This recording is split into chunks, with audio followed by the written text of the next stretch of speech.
Здравейте, днес ще имаме истинни предизвикателства. Аз съм Боби. Аз съм Дани. Аз съм Натали. Така, нека започваме с първото предизвикателство. Малко измачкано. Или истина, разбира се, да. Би ли тръгнал с бившето си гадже, което? Да, бих.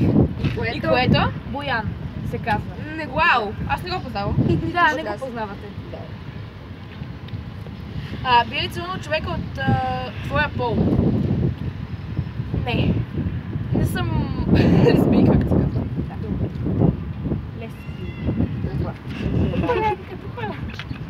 Любим стил музика. Всякаква музика хареса. И особено нейния стил. Чалга! Кога се върна от последната ти почивка? Миналата година. Миналата година. Лошо. Ох, добре, това път не е. Имаш ли си гадже, което? Всъщност да, имам гадже. И той се казва... Той е момче всъщност, да. Той е билет какво е той? Момче. И се казва Наско. Благодаря за информацията. Би ли целунал този отляво по бузата? Да. Опа, това се е. Аз ще съм този отляво. Не! Давай отляво! Окей? Окей, давай. Добре. Давай.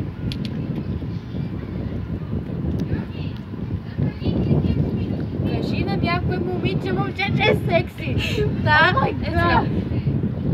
Там, виж ли го? Много си секси. Камера. Давам. И сега да видим следващото.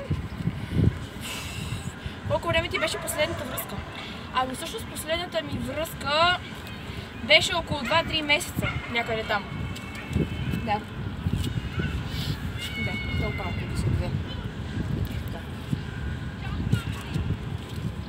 Някога крадял ли си нещо от магазина? Не, няма такива спомени. Да, добре. Да, кой е този? Спри, О, спри, спри. Стиляне! Кой харесваш? Едно момче, не го познава никой от тук. Аз го познавам, но се да. Не беше ли Горян Борис? Ох, този въпрос колко пъти ще му го задават.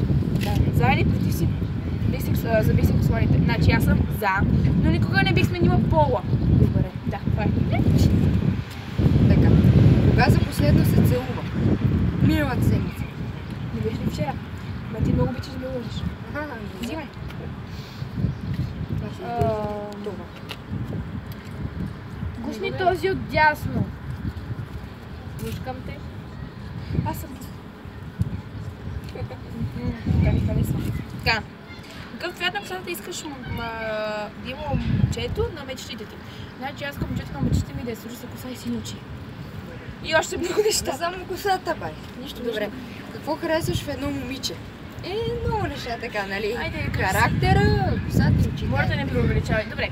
Не Добре. преувеличавам. Сега, това беше от нас. Ако ви харесало видеото, харесайте го и долу в коментарите може да предложите за следващия клип идеи и нови предизвикателства. Довиждане! Чао!